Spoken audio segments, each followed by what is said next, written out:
The immense Furry Fandom Iceberg explained. If you've been around for the first two videos, you know the drill. If you haven't, don't worry, each of these videos will stand on its own. But let's be honest, you're not here to hear me ramble in these introductions, at least not about the video itself. So, let's ramble about some furry subjects.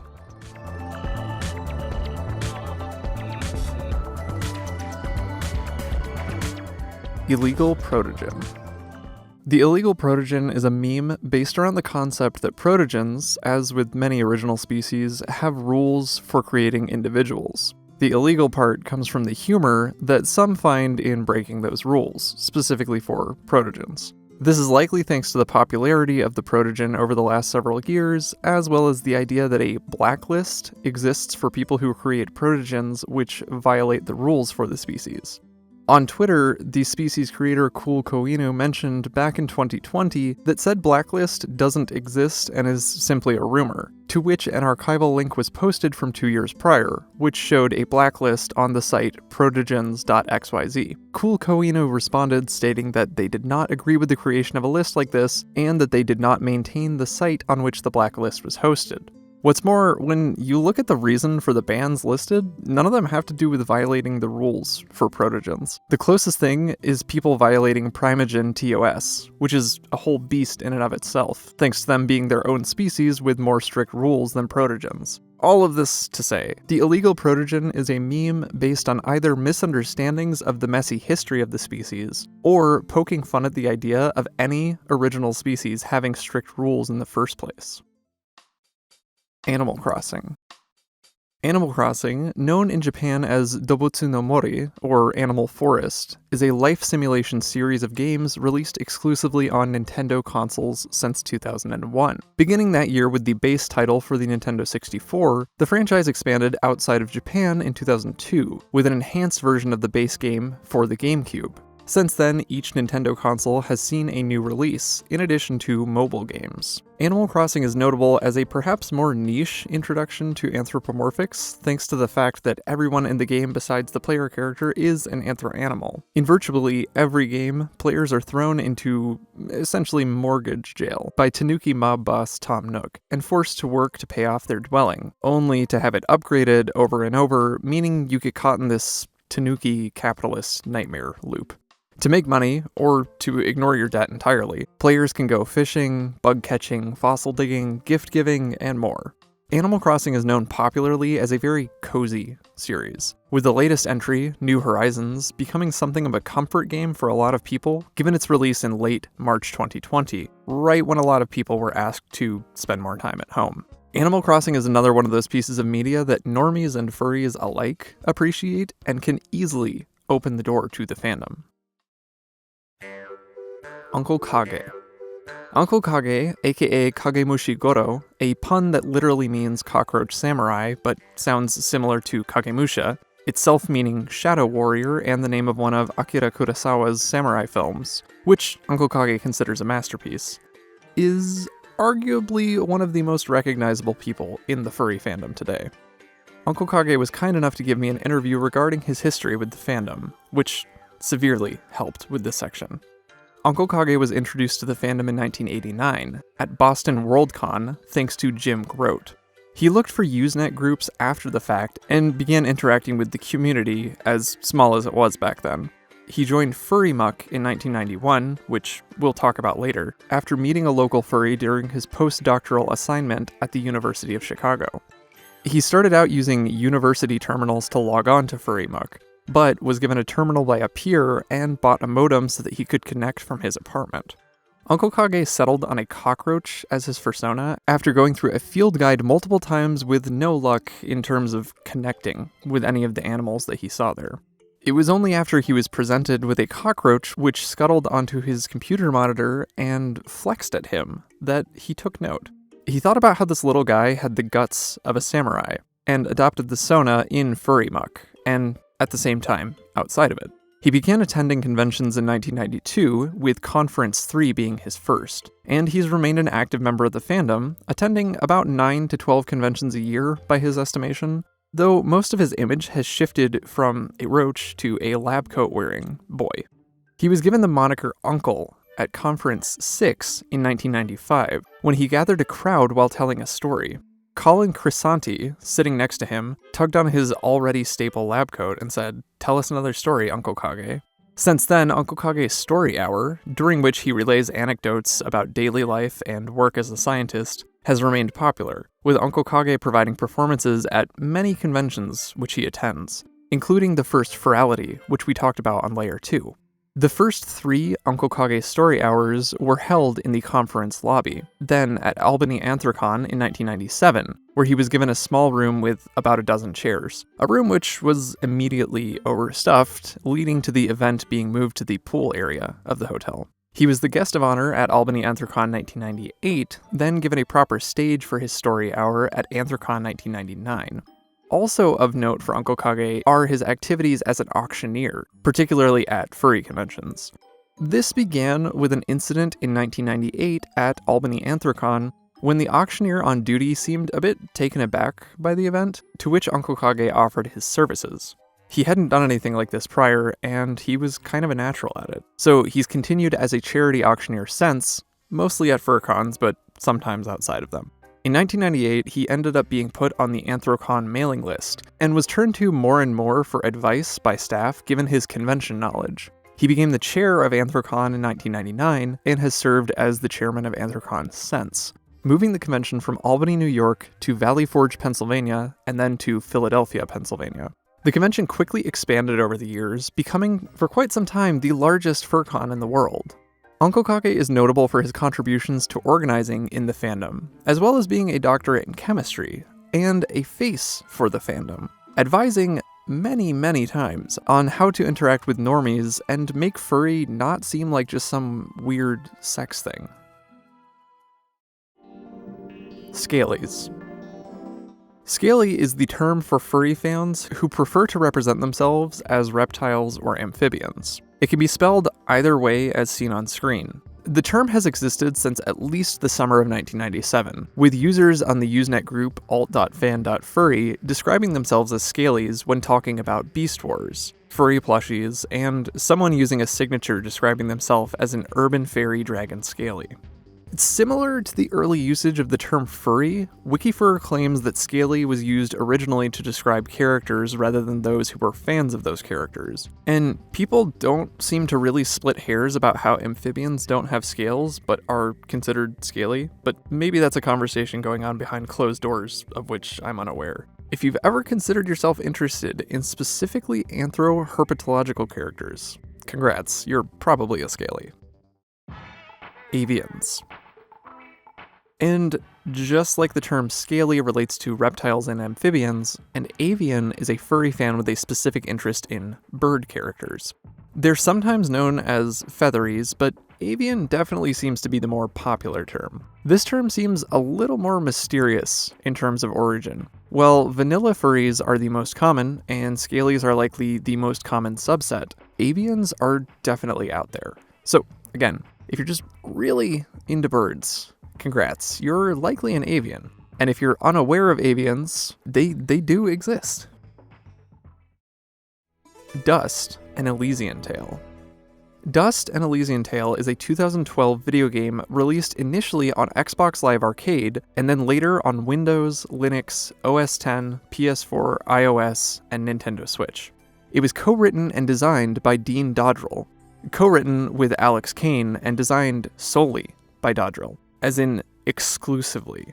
Everything mechanical in the game was done by him, while audio work was done by others. Dodrell, who was an animator already working in video games, set out to make a game in 3 months. 3.5 years later, it was completed. But the idea for Dust runs all the way back to 2001, when Dodrell began working on a film called Elysian Tale, before, in 2009, Dodrell decided to, as he put it, take a break and expand the universe a bit in the form of a video game. After 20 years without coding anything, Dodrell began work on the mechanical side of Dust. But that's all about the story behind the game. What about the game itself?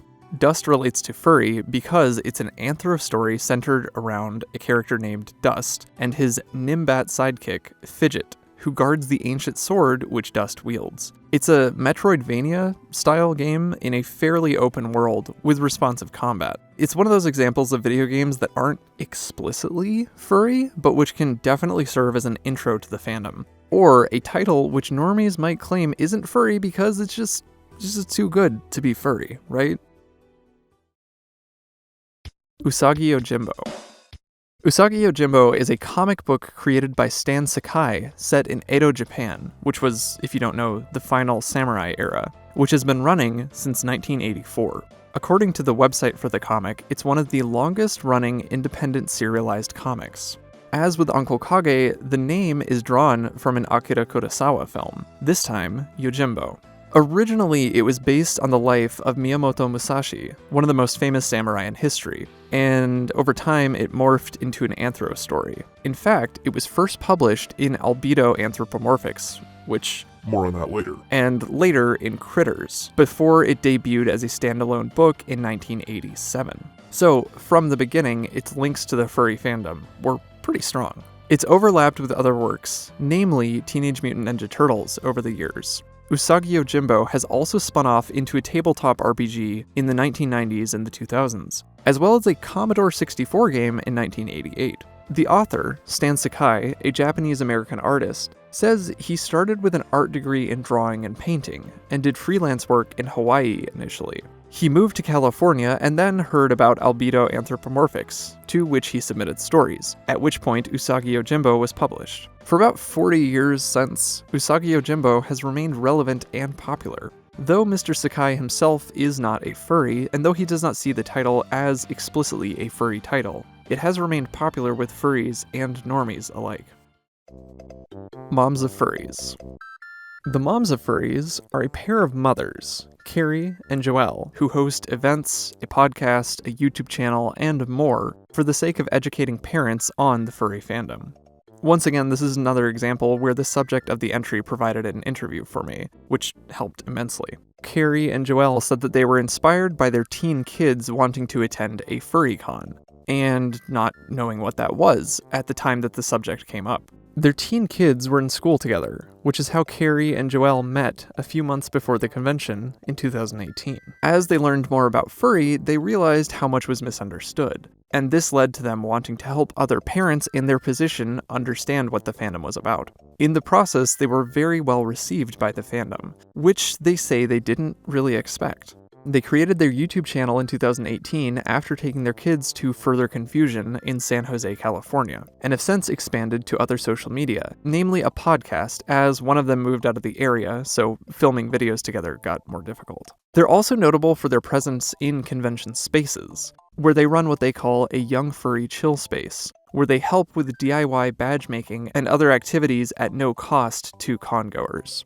It's a space for age-appropriate mingling of young furries and their parents. They began the Young Furry Chill Space at Anthro Northwest 2018, where the founder and CEO, Gabriel, asked them to do something for the youth track at the convention. Nowadays, they say their kids are older and attend conventions with friends, but the Moms of Furries still attend conventions to host their YFCS, as it's shortened. Basically, the Moms of Furries are doing the work of trying to demystify the furry fandom for parents who aren't in the know, and trying to get rid of the stigmas that come with furry. They also noted when I spoke with them that they have adopted the fandom as their community, and that they love being able to support the members of the fandom, also mentioning the incredible connections they have made through their time in the fandom. If you were unaware of their efforts prior to this, be sure to check out their YouTube and their website. Animation memes. Animation memes are simple, usually short and repetitive animations made by animators online and usually posted on YouTube. Often, if not always, they involve music, and the character they are animating dancing or singing along. They're called memes because the idea is that more animators will take the template of a single song or animation and redraw it with their original characters. Animation memes were popular in the late 2000s onward, starting on the Japanese side of the internet and eventually spreading all over. They're often heavily stylized, and a good method for beginner animators to get their work seen by a lot of people quickly. Like a lot of things that relate to the furry fandom, they're often considered cringe, or edgy, or whatever, for a lot of people who aren't into them. They're also related to furry thanks to how often the original characters in question are furry characters, and because of how animation memes can introduce people to the fandom. Zootopia fanfic. Zootopia fanfic refers primarily to a 2017 fan comic by William Borba, aka Borba, known as I Will Survive, which revolves around an unwanted pregnancy between Judy Hopps and Nick Wilde from Zootopia.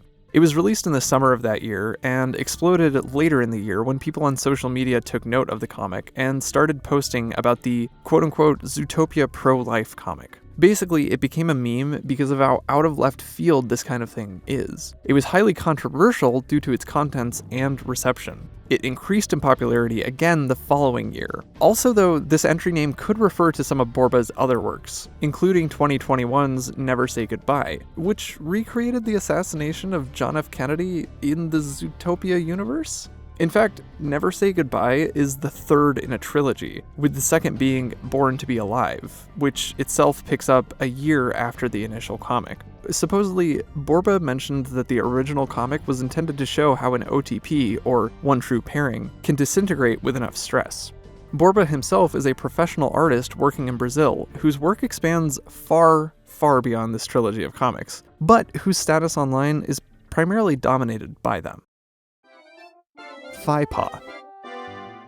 The PhiPaw is a symbol created in 2007 as a discreet way of telling others that we're furries, as the thread in which it was designed described it. The Greek letter phi was selected, as it's the Greek equivalent of the letter F, and because it looks similar to a visual representation of the golden ratio, which its creators saw as an equal balance between furries and nature. Quoted here from Wikifur due to the original site being gone and not archived. It was created by users on the Yifstar forum, a site active as an archive of furry erotica, which existed between 2002 and 2009, before rebranding as So Furry, as it brought in non-erotic content as well. Though it's not super common now, you'll still see the PhiPaw from time to time. It never super duper caught on in the first place, but it's always been used to a degree. I came across Reddit posts from almost a decade ago of people claiming they don't see the symbol very often anymore, though I can also find Etsy listings active today for PhiPaw accessories. Others, meanwhile, claim that the symbol was weird and cultish from the beginning, given that it was intended to denote a secret meaning, that we're secretly furries or something like that. I guess in some ways, it's kind of like fetch. It's always there, but... Stop trying to make PhiPaw happen. It's not going to happen. Furry IRL, furry memes, and yiffinhell. These three are the most popular furry meme subreddits, founded December 2015, September 2017, and March 2015, respectively. The oldest, yiffinhell, describes itself as a celebration of the weird, unorthodox, cringy, and beautifully unique nature of the furry fandom. Furries and non-furs alike are welcome to participate and share furry images, media, and other things that boldly stand out beyond the rest within the furry community. As such, like you'd probably expect, the majority of the contents are either what you might consider cringy, absurd, or just downright confusing. It sits as the second most popular of the three, however, with Furry IRL being the first. This one, comparatively, simply calls itself a subreddit for furry memes. Furry IRL is pretty straightforward, being a place that doesn't allow political discourse, personal attacks, and which is, supposedly, as of November 2022, a safe for work subreddit. The least popular in terms of subreddit members. Furry memes openly calls for cropped YIF memes and not jokes, but also doesn't allow any sort of hate, bullying, and so on. All three are constant deluges of memes. Admittedly, a lot of reposts, between the latter two especially. In other words, they're essential reading, as these three serve as the hubs on Reddit for furry memes, with a number of YouTubers doing reaction videos quite frequently on their contents. Collars. Collars are a common accessory associated with pets, particularly cats and dogs, which are, well, also a popular accessory with furries. They're especially common and popular with furries whose sonas might be dogs, cats, or other common pet species. They've been around in convention spaces, just like cat ears and clip-on tails, for decades at this point.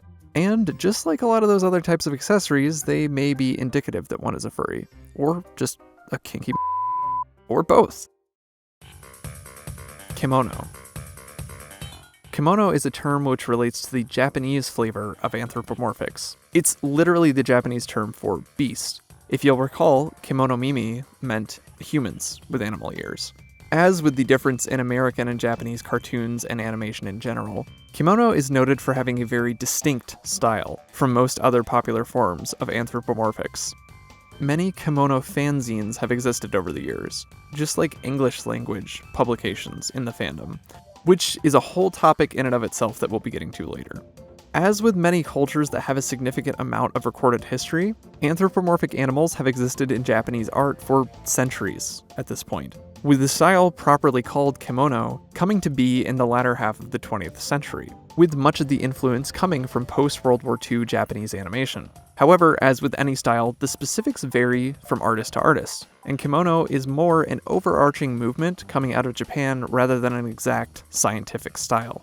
This applies to kimono-style fursuits as well as art, with kimono suits being their whole own thing. Though the community that has emerged around kimono and the furry fandom may not be identical, they have grown up in approximately the same time frame, and for English speakers, the two may seem interchangeable, or kimono might seem like a subset of furry. Kemono events have existed in Japan for almost 20 years now, and the Japan Meeting of Furries, which we mentioned previously, is the largest current convention held in the country. Kemono is its whole own world that perhaps we should look into at some point in its own video.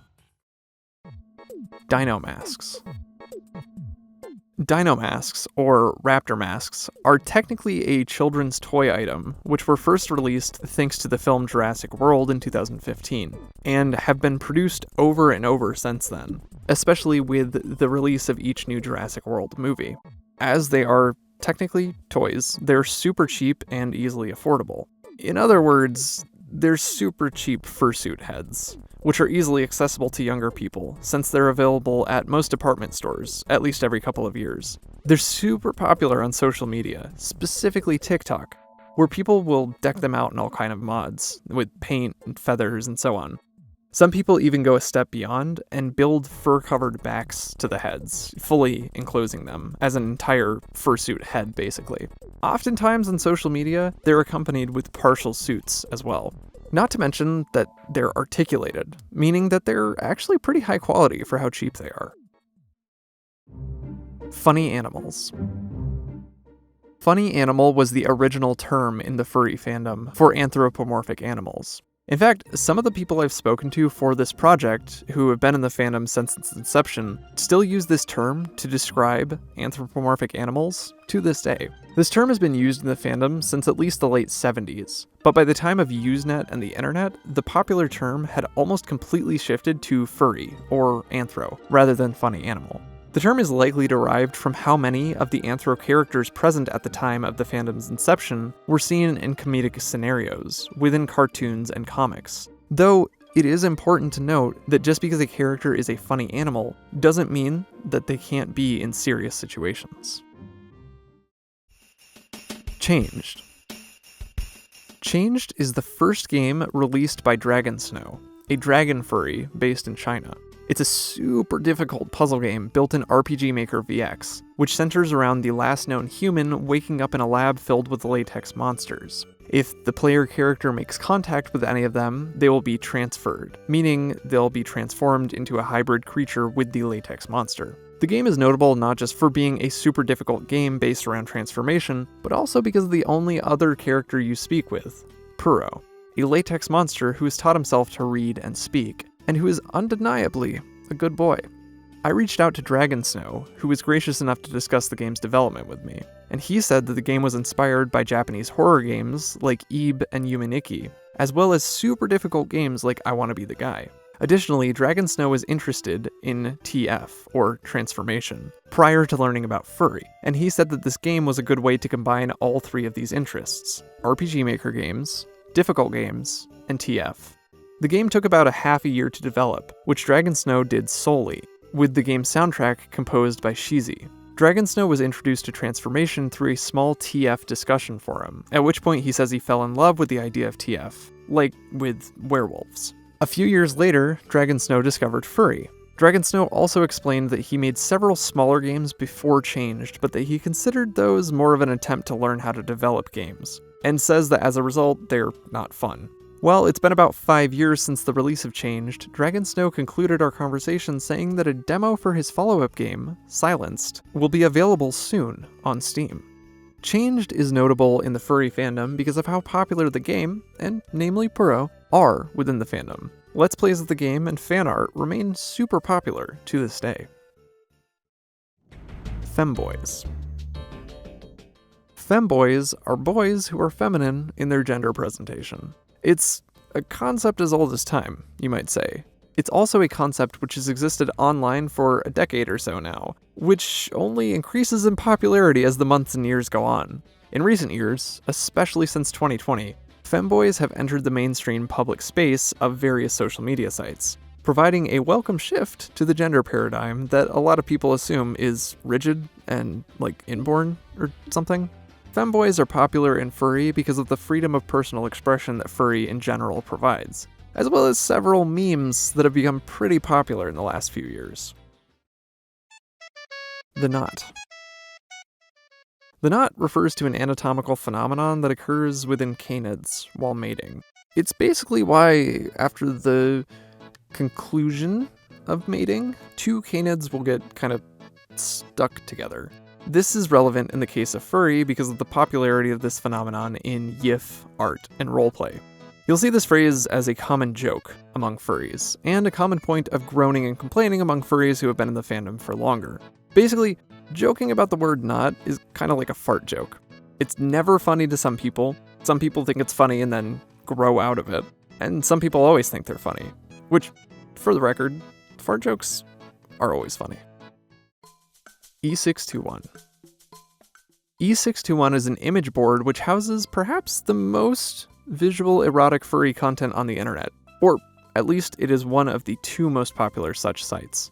The name is, perhaps, a reference to the European code for the compound monosodium glutamate, MSG, an ingredient known for boosting the umami flavor in recipes. And no, MSG is not bad for you. Look up Chinese food syndrome debunked if you want to learn more, as this entry is about what people often describe as a YIF site, not a rumor that's hung around for 60 years, which is, let's be honest, it's pretty racist. The site was launched twice in 2007, each time staying online for only a few months, before relaunching properly in 2010. Since that rocky start, E621 has remained online, only growing in popularity every year. This is a very adult site. Don't get this mistaken, so tread with caution if you ever decide to check it out yourself and you don't already know what it is. It's notable as, like the knot, the presence of the funny number, 621, is something of a joke in the fandom. Again, it's kind of like a fart joke that gets repeated frequently, much to the chagrin of some. Laughing about the number 621 is kind of like laughing about the numbers 69 or 420, if you get my drift. On the other hand, the color palette of the site's mascots is a perhaps more subtle joke that you'll see sometimes. Second Life. Second Life is a multiplayer online life simulation game that existed as a furry game of choice prior to the creation of VRChat. Not to say, of course, that VRC completely replaced Second Life, as Second Life still has a strong furry user base. It's popular among furries because it was the first game of its type, a 3D space where users could select custom avatars and interact with one another without the need for monsters, quests, and so on. Essentially, it was just a meeting place for people in a 3D space. If you recall from the previous layer, it was the home to SliderCon, probably the first virtual furry convention. But Second Life is truly an online world, which first went online in 2003 after the 1999 founding of Linden Lab, specifically for the purpose of creating a virtual world and methods of users interacting with it. The company was founded by Philip Rosedale, who spoke with me about the early days of Second Life and Linden Lab. He explained that when he was in high school and college, he envisioned creating a world based on cellular automata and the laws of physics. A computer programmer from an early age, this idea developed decades later into Second Life. He said that he hadn't envisioned the idea of avatars as humanoid when considering this virtual world, with early avatars instead being more abstract, like a single eyeball. In 2010, Rosedale left the company, but in 2022 ended up in an advisory role for Linden Lab, though he explained he doesn't have much oversight of Second Life directly. Lastly, Rosedale said that he hadn't considered the idea that specific groups, like furries, would adopt Second Life as a second home, which is why this is important here on the iceberg. As I said previously, for a solid 15 years, Second Life provided the de facto furry gathering spot in an online 3D world. Though there were earlier examples, which we'll get to in later layers, but the distinction is that those were not 3D. Entire worlds and groups sprung up in this virtual space, while others, like the Lake Area Furry Friends we mentioned earlier, adopted Second Life as an additional space in which they could meet. Looking back, it truly was ahead of its time, with its ability for avatar customization and the opportunities it allowed to assume one's persona. And it continues operation to this day, with furries still laying claim as one of the larger groups in its active user base. Fur Affinity. You know how I mentioned earlier that E621 might be one of the largest archives for erotic furry art on the internet? Well, Fur Affinity is the other one. Though it should be noted up top that Fur Affinity is not strictly an archive for erotic furry art. If Telegram is the preeminent furry messaging application, then Fur Affinity is the preeminent furry social media site, acting as a forum and a hub for furry art and writing. It was a site designed specifically for furries by furries at a time when the internet was a lot more atomized and decentralized than it is today. In 2005, when the site launched, then shut down briefly, then opened again, it was a very different time than the internet of today. Furries had been gathering for years to upload and share art on another site, Sheezy Art, which chose to ban adult content on January 14th, 2005. 2 days later, January 16th, 2005, saw the launch of Fur Affinity, which naturally allowed for adult content. Over the years, Fur Affinity has had a massive number of controversies, perhaps the most recent of which being the decision to close the Fur Affinity forums in January 2023, marking the end of an era thanks to the move from old internet tech to new internet tech, namely Discord. Fur Affinity has also drawn criticism for years due to what some have called a dated user interface, and question its relevance in the face of newer sites, which move newer members of the fandom away from Fur Affinity. Either way, Fur Affinity has been a vital piece of furry history for consolidating and gathering the fandom in the early 2000s, much like Second Life. And just like Second Life, Fur Affinity holds a lot of memories for a lot of people. Animism. Animism is the concept that all animals and things in the universe have some sort of spiritual energy inside of them. It's an idea that dates back through basically all of recorded history, and likely earlier, with a ton of world religions carrying the idea that everything that makes up reality has a spirit, more or less. It's a huge concept in and of itself, which some ignore in favor of thinking that only sentient or sapient beings have souls. You know, whatever helps you sleep at night. Curiously, the concept of animism itself is generally treated in English language religious study as a rudimentary or folksy or lower level religious idea, implying that the belief that an animal, tree, rock, or a star has the same spiritual value as a human makes someone less civilized, I guess? That's a whole other subtopic that would likely deserve its own video, and which I'm likely not qualified to discuss in full, to be honest. What's important here is that animism perhaps ties into a lot of ancient religions and folktales, which ascribe anthropomorphic qualities to animals, like the Egyptian gods we discussed previously. In other words, animism can be seen as an easy gateway into anthropomorphics, or vice versa. This means that, like the PhiPaw discussion earlier, some people might see the world of furry through a more spiritual lens, while some will see that spiritual aspect as a silly concept that is simply not interesting. Inflation. Inflation is a fetish which relates to, well, being inflated or inflating others, or in some cases, inflatables, like pool toys. That's the convenient thing about a lot of fetishes. The names are pretty straightforward, for the most part. Inflation is important here because, like some others that we'll discuss in the future, and like transformation, which we discussed with changed, inflation has a pretty big overlap with furry. Perhaps it's because the furry fandom has always been a fairly sexually open space where kink can be talked about somewhat openly, at least more openly than in polite society. And perhaps it's because furry also allows for a lot of creativity, like, fetishes that couldn't actually exist in the real world. Like with a lot of these fetishes, they were likely awakened in a lot of people by cartoons from the 80s onward, because, oh boy, go back and watch some of your childhood favorites and you'll probably find some fetishy stuff there that went over your head back in the day. Inflation definitely is not specific to furry, but it's a common fetish seen in erotic furry art and fiction. STEM and IT. This refers to a meme in the furry fandom that the majority of furries are employed in either STEM or IT fields. According to Fur Science, this may actually hold some weight, as 26.8% of furries who took part in their study relating to education level had completed at least one degree program. Of those with at least one degree, about half had a concentration in STEM. No one's exactly sure why this correlation exists, but it's been a pretty persistent meme for a while, with the rule being that most furries are either in STEM, they're artists, they're suspiciously rich, or they're some combination thereof. This one is more an observation of a phenomenon than something that's often read into very deeply, but it is fascinating nonetheless that this crossover exists. Thigh highs. Thigh highs are a common mimetic signifier that someone is a programmer. This is thanks to the popularity of striped thigh-high socks among programmers, specifically those in the LGBTQ+ community. Of course, as a result of this, there is a lot of overlap with furry, meaning that anyone who's trying to present a more feminine aesthetic or gender presentation might adorn not just themselves, but their persona with thigh-high socks. For the meme. Thigh-highs are a common accessory seen with femboys, programmers, and plenty of other groups, as well as many furry VRChat avatar clothing presets. Plus, let's be honest, they just look good, okay? VRChat species.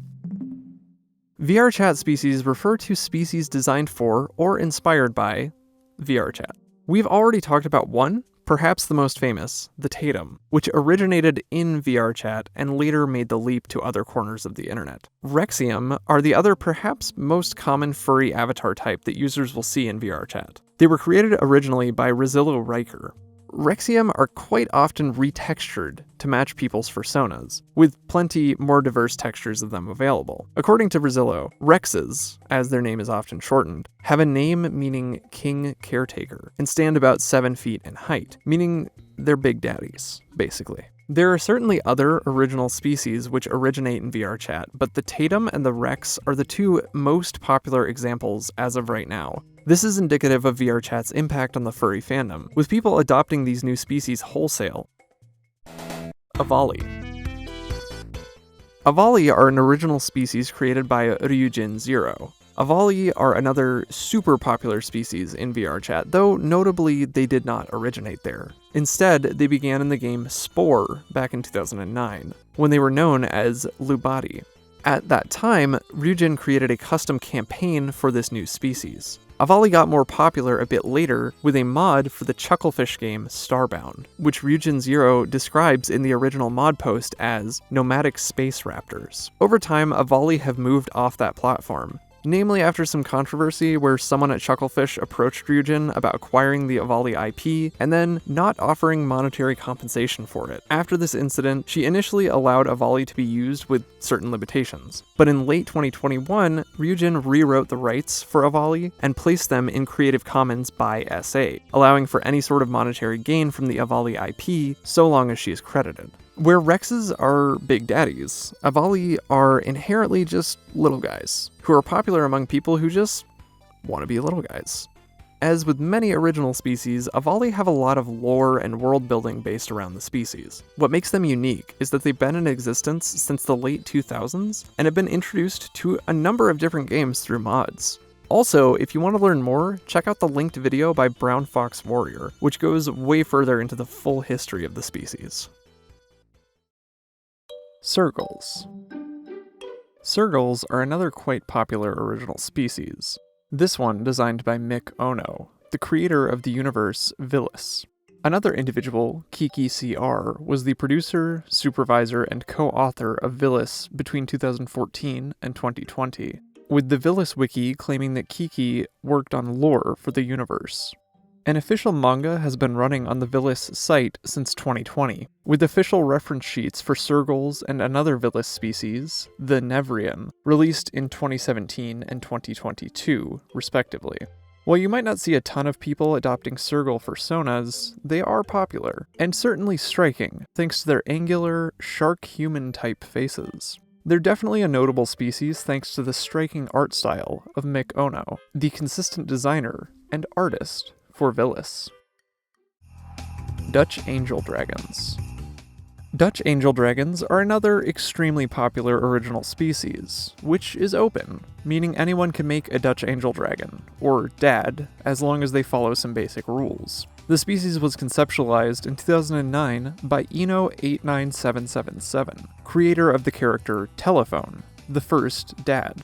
Eno, an artist and fursuiter, developed the species in the coming years, with the Telephone fursuit created by Carly of Phoenix Wolf Suits in 2011. As of 2014, the species became public and open, and in the years since, it's grown to be a super popular open species. The name derives from, according to the official site, the definition of angelic, meaning an attendant guardian spirit or guiding influence, especially a benevolent one, as well as Eno's late horse, Dutch.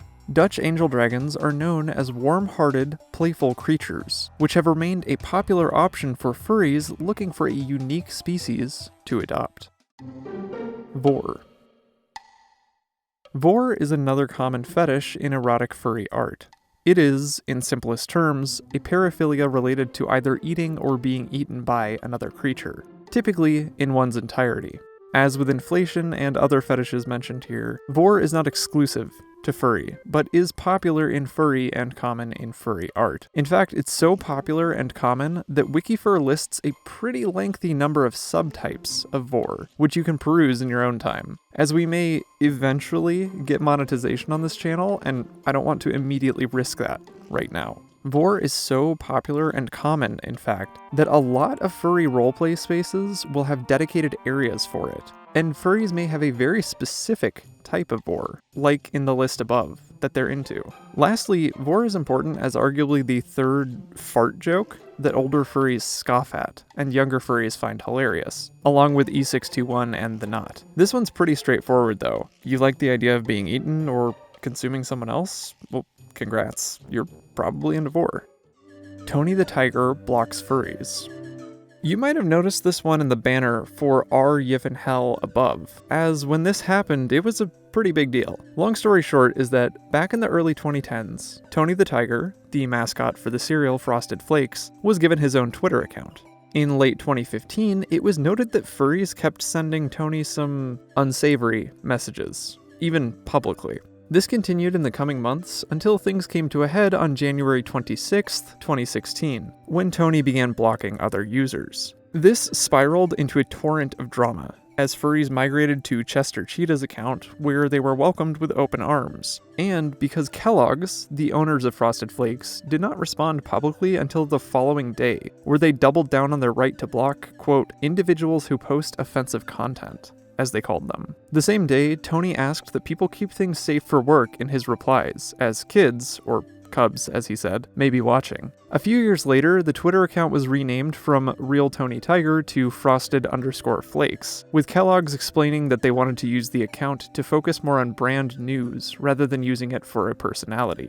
That being said, it may be almost a decade in the past, but the days of Tony the Tiger blocking furries for being lewd on Twitter are definitely not forgotten. Olympic mascots. This entry is, in particular, referring to the Australian mascots for the 2021 Tokyo Olympics, who were noted on social media for being outrageously furry, as some put it. As it turns out, Australian artist Lando was the one responsible for these designs, and they noted in a reply tweet about the whole situation, "Rest assured, the people employing me had no idea what furries are, but I did." Later in the replies, Landag also mentioned that the government basically commissioned them to make furry art, given the official reference images that they were provided. They also note that they're not a furry themselves, but that they weren't going to just quit the job. That being said, while the 2021 Australian mascots might be the most commonly thought of with the idea of furry Olympic mascots, there have been plenty of others. Heck, even Japan's mascots for the event as a whole are basically furry mascots, as well as the 2000 Australian mascots, and let's be honest, basically every other mascot for a given Olympic Games. And rest assured, this was not the only furry-related sports mascot debacle, but we'll get there. Feral. Feral refers to a concept in furry for anthropomorphic characters that more or less drop the anthro part, or go feral. In other words, they're furry characters that have lost their humanity, in a way, though this definition doesn't hold true 100% of the time. Perhaps their most important feature is that they're represented as quadrupedal, like their real-world counterparts, as well as, in a lot of cases, being unable to speak, and embodying other characteristics that might define an actual wild animal. Ferals are something of a controversial point in the fandom, especially when they bleed over into the world of erotica or YIF. It's an incredibly touchy subject, and with good reason, as you can probably imagine. In some cases, characters may still possess human qualities, like speech and human emotion, but simply be quadrupedal. However, the controversy remains. In an innocent sense, you have something like Disney characters in The Lion King, who don't wear clothes or walk upright, but are otherwise anthropomorphized. Somewhat often, furries will even create feral versions of their own characters for inclusion on their reference sheets. It's when things get less wholesome that controversy comes into the picture, and again, I am sure you can imagine why. Room party. Room parties are another concept not exclusive to the fandom, but very popular among furries. It's essentially when, at a convention, a group of attendees get together in one of their hotel rooms and throw a party. This is another self-explanatory one, but it bears being represented thanks to how common they are, and how important they've been for the history of the fandom. In fact, there was some buzz on Twitter earlier this year from people who had not previously attended Further Confusion in San Jose, California, and were taken aback by there being an entire floor of the con hotel done up in plastic wrap. Veterans of the con were quick to point out that this is a precautionary measure and is done only on the designated party floor for Further Confusion. Basically, room parties are a venue for attendees of any given convention to get together, mingle, and party outside of the officially sanctioned convention space. They're on this iceberg because they're an important part of convention culture in general, which is present at furcons basically all over. And the reason they're historically significant is that the first furcon germinated from room parties held at fandom conventions beginning as early as 1985. MFF raised $500,000 for charity.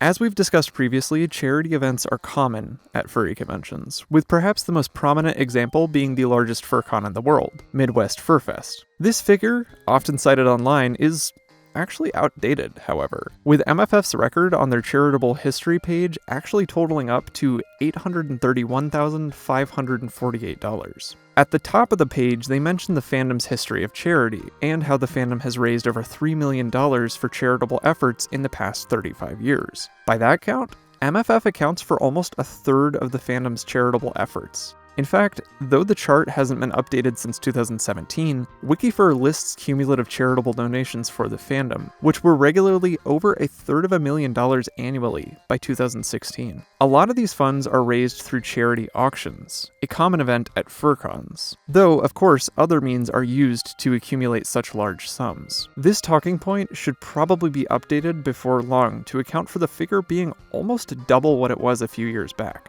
But perhaps people are waiting for MFF to pass the $1 million mark before they claim anything higher than $500K. Awoobis.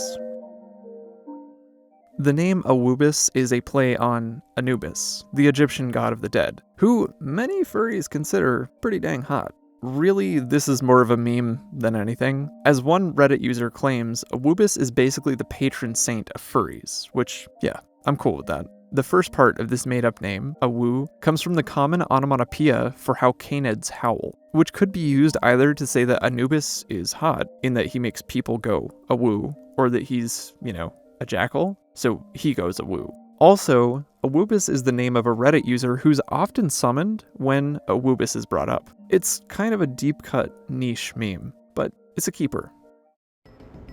Ken Ashcorp. Ken Ashcorp is a furry musician who uses anthro characters in their artwork and music videos, and who runs one of the most NSFW Twitter accounts I have come across researching this iceberg so far. Their primary sona is Kenny, who, as they describe her, is a short-stack lesbian panda girl mascot / fursona. Their music is super upbeat, typically, and relates heavily to video games and anime, aesthetically. It's good stuff, and I highly recommend you check it out if you haven't, as there's a ton of it to go through. Ken has been posting music on YouTube and streaming platforms since 2010, with earlier works deleted or privatized at this point. You'll occasionally run into people claiming that there's some kind of controversy going on with Ken, but the most I could typically find is represented pretty well on their Know Your Meme page, which states that they drew criticism for being more openly in the furry fandom with their earlier works. So just being a garden variety furry musician constitutes controversy for some people, I guess. Though I suppose with how popular Ken Ashcorp is nowadays, the amount of hate they draw is probably pretty large simply for using anthro characters. Either way, I do recommend that you check out Ken Ashcorp if you haven't. Professor Lando. Professor Lando is the esteemed educator at Ligma University, a mainstay of modern internet culture for doing God's work in explaining parts of fandom culture to normies, for the most part. His videos and live streams have been a popular source of memes and very important critical information surrounding mysterious topics like MILFs, Twitch culture, the bro code, Pokemon Smash or Pass, and so much more. All of those examples, in fact, were just from the last year alone. In terms of furry, the important thing is Professor Lando's several very popular videos on the fandom. Perhaps most well-known is The Reason Why You're Actually a Furry, in which he delves deep into what he calls the furry scale, explaining how anthropomorphics range from full human to just a cat. He's also often sympathetic to his subjects, creating a wholesome atmosphere that doesn't simply poke fun at all of his subjects, but offers a gateway for genuine understanding through comedy. For example, in the above-mentioned video itself, he describes someone who wouldn't at least go for a cat person as some serial killer saying that the person who won't go for somebody who even has cat ears is just as unhinged as someone who would go for a whole-ass animal. Instead, he presents the lecture initially as a way for people to goof on furries for being cringe, but basically flips it halfway through and pokes fun at people who are militantly normie. All of his furry content is really hilarious and enjoyable, and you should check out his vids if you haven't. Anthony Padilla. Anthony Padilla is one half of the YouTube comedy duo Smosh, or I guess he's one of the two founders of Smosh, because it's like a whole thing now, who has in recent years gone way into doing solo work on YouTube. Nowadays, he's perhaps most well known for his I Spent a Day With series, where he interviews and covers a day in the life of people within a certain subculture. Back in 2019, he released an episode of the series on furries. Later in the same year, he did one on otherkin, and in 2022, he did a video with Naya Okami. While these videos are a bit dated now, the first one mentioned was perhaps an introduction point to the fandom for some, or at least a means of people attempting to understand the fandom better. I've been familiar with this video for a while, but finally actually watching it for research on this iceberg, it's a lot more respectful of the fandom than I was expecting. It's definitely as surface level as you might expect, and it's definitely edited in a very memey way, but it's not nearly as bad as I was expecting. It's lower on the iceberg here due to the relative age of that first video, but I'd also like to bet that if some of you have made it this far, you've probably seen this video. Birdo. Birdo is a character originating from the North American version of Super Mario Bros. 2 as a boss, who has become a recurring character in the franchise in the decades since.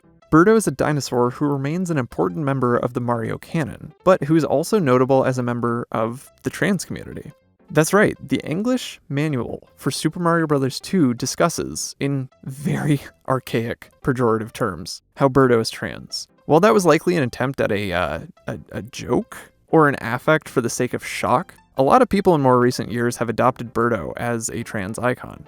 I highly recommend for more perspective that you check out this Medium article from 2020 by Alex Mel Taylor, which goes over Birdo's history and why, to some, Birdo doesn't exactly make for good trans representation, as it's a pretty insightful read with a bunch of information I had never encountered before. Namely, how Birdo being trans was basically always used for comedic or shocking effect, and how Nintendo has basically never dealt with trans issues well.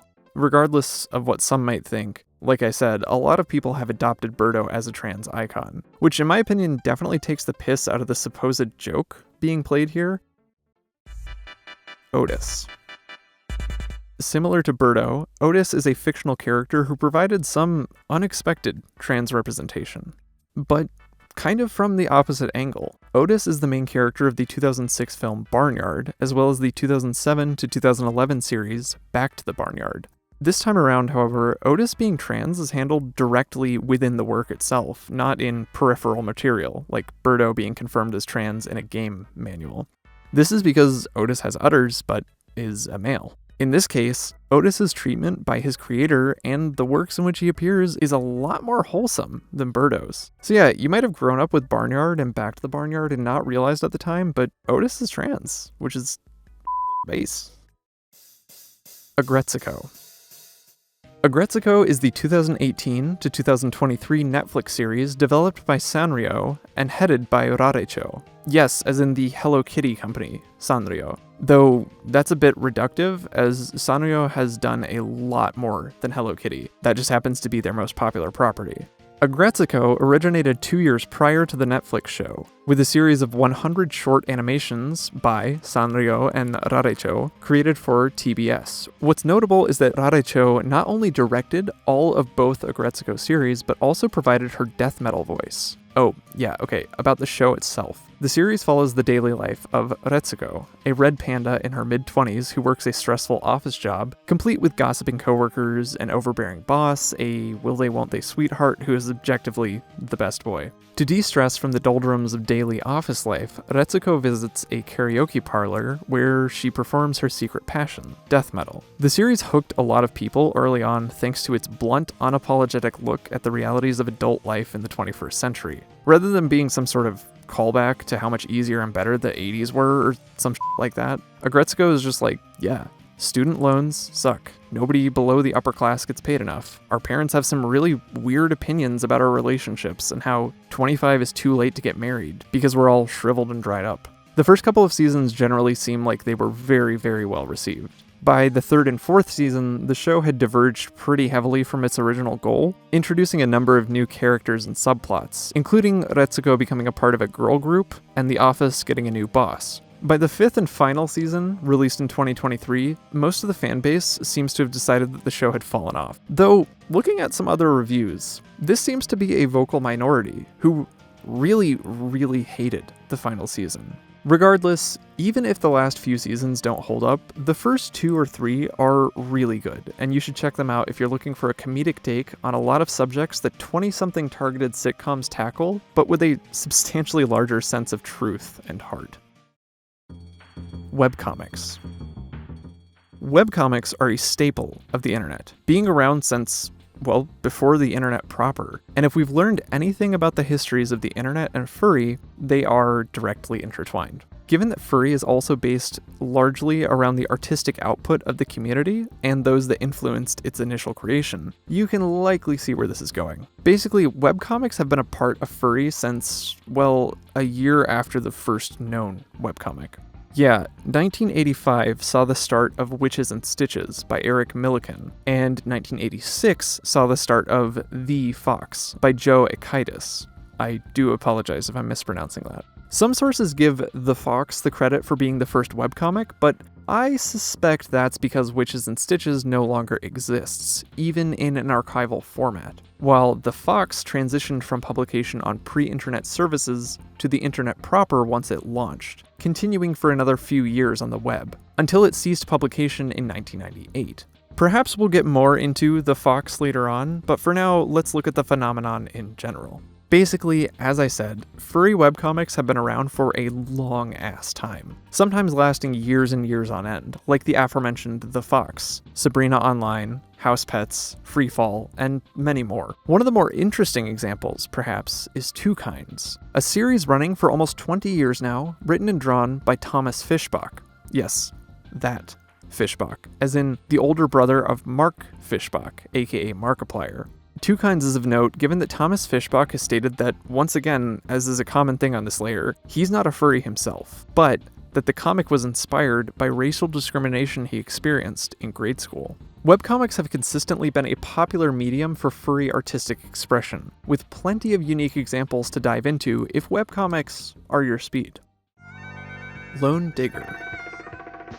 Lone Digger is the second single from electro swing group Caravan Palace's 2015 album, This, often known as either Robot or Robot Face.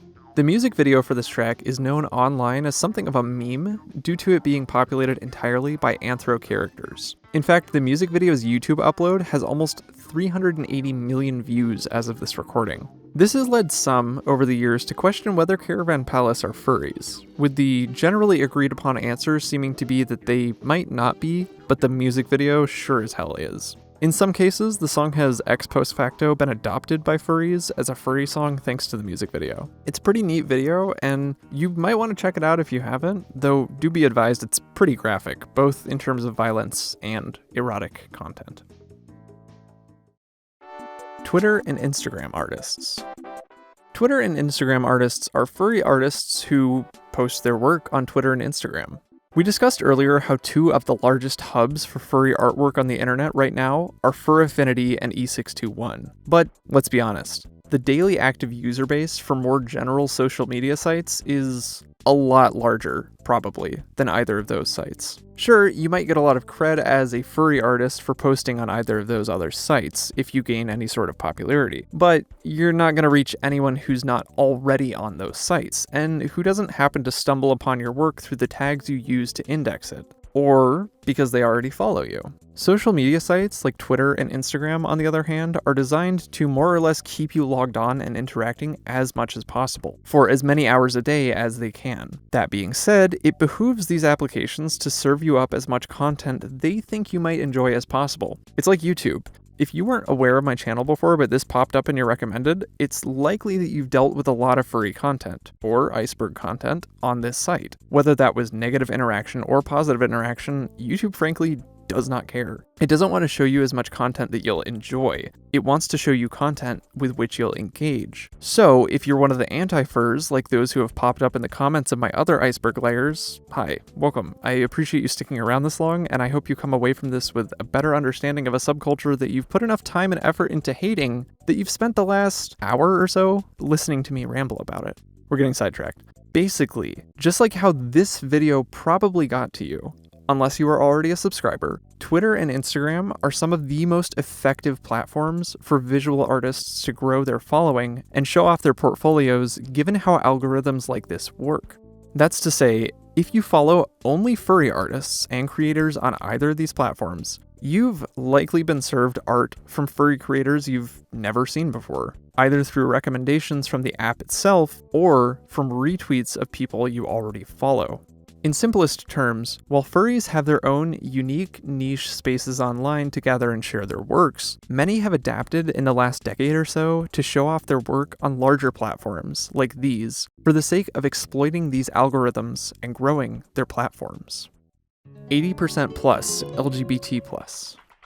This refers to the meme that the majority of furries are in the queer community. Like the STEM and IT meme, you may initially assume that it's just a meme or a joke, and that maybe it arises from the reality that several of the fandom's founders were LGBT, or perhaps that it's always been a pretty open and accepting community. Maybe you think that it comes from how furry allows for so much self-expression and creativity, and is generally more accepting than polite society, meaning that people who may otherwise be closeted feel comfortable being open about their gender and/or sexual orientation within furry. And, just like the STEM and IT meme, Fur Science cobbled together the data from several studies conducted between 2018 and 2020 to find that, yep, furry is gay as hell.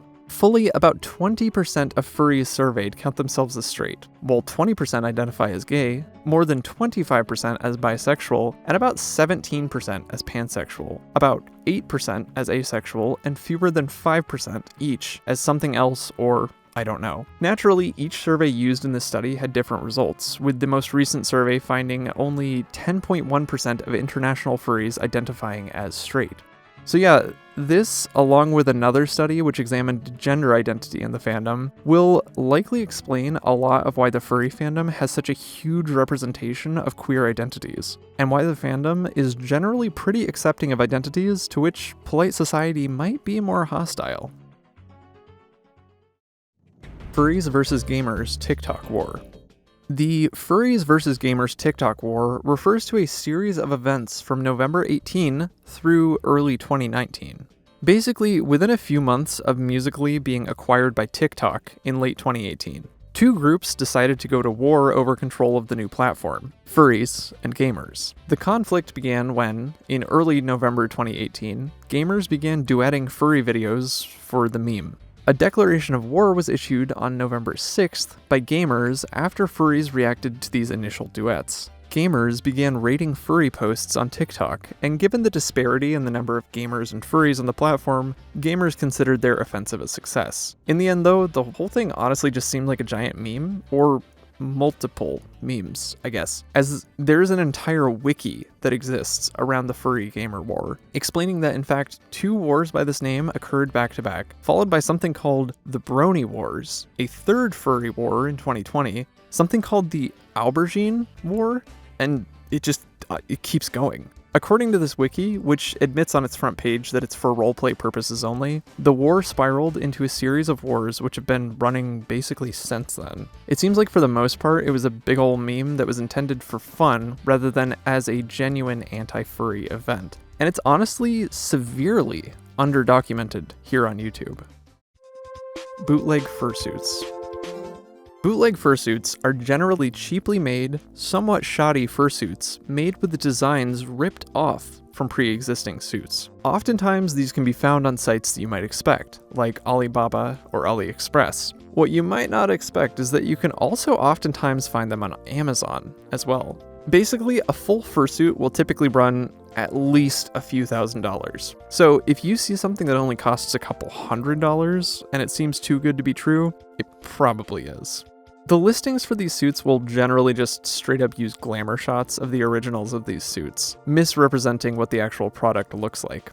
For an example of this in action, refer to the entry on Lil Nas X from the second layer of this iceberg. For further examples, refer to some of the videos linked below by Ash Coyote, where she investigates how to spot scam fursuits because, let's be honest, you're not getting what you pay for. Greek gods.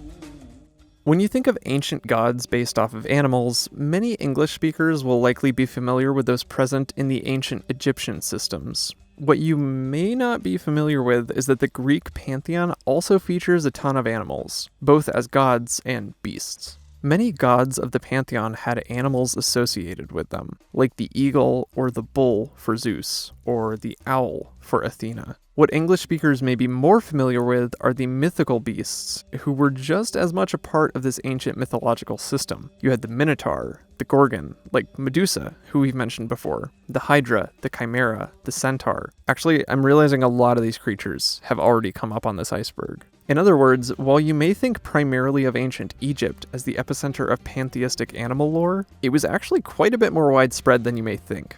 In case you didn't know, the ancient Greek and Roman gods shared a lot of overlap, in a lot of cases basically just being different versions of the same deity. And by all accounts, those animal symbols present in the Greek pantheon were adapted by the Romans in some cases as well. All of this to say, some of the earliest recorded religions of which we have substantial written records were made by furries.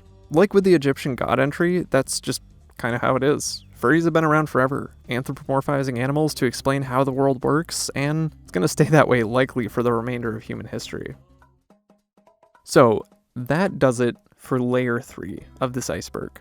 If you haven't already, please check out layers 1 and 2, and if you're not already, go ahead and drop a sub and a comment to support the channel. We're not even a third of the way through this series, so let's keep going.